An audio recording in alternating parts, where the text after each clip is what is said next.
Donc pour celles et ceux qui veulent voir la préparation du gomasio, voici une vidéo accélérée de l'élaboration du gomasio. Donc là j'ai mis 7 volumes, 7 cuillerées à soupe bombées de sésame grillé. C'est parti.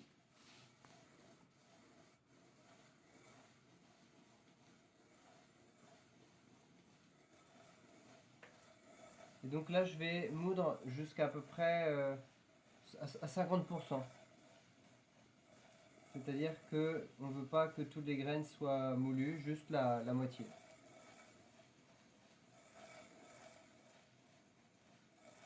Alors, dernièrement, je fais aussi avec le bout le plus fin, là. Ça marche tout aussi bien.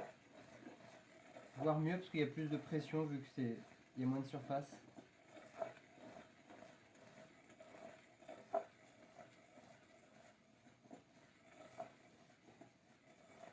Alors, il y en a qui vous diront qu'il faut ouvrir le sésame en tournant dans le sens contraire des aiguilles d'une montre.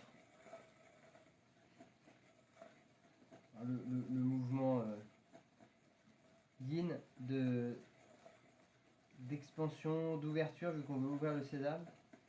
Et après, lorsque l'on va rajouter le sel, le faire dans l'autre sens, dans le sens de la concentration, quoi. Bon, ça, à vrai dire, je le respecte pas systématiquement, mais c'est intéressant. Et voilà, là j'ai presque terminé de l'ouvrir à 50%. Je sais pas si ça s'apprécie. Voilà. Et là, je vais chercher le sel. Et je vais mettre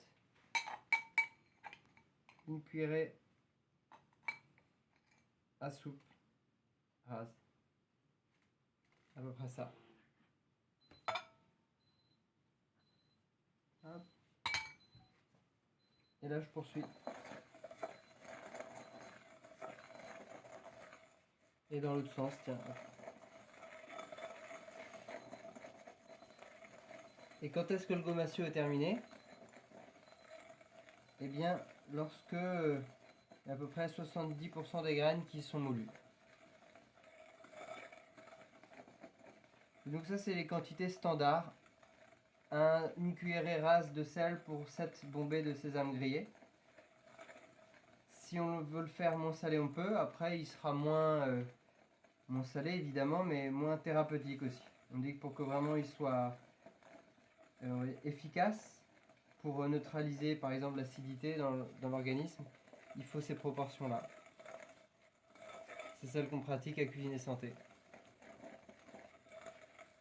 C'est juste que si c'est peut-être un peu trop salé pour nous, on en met moins. On est moins gourmand. Et donc on l'utilisera si possible dans la semaine, quoi. Au-delà de 8 jours, ça va vraiment s'oxyder très vite. Et voilà. Je ne sais pas si vous voyez le résultat final. Notre gomasio est prêt pour assaisonner notre riz. Voilà.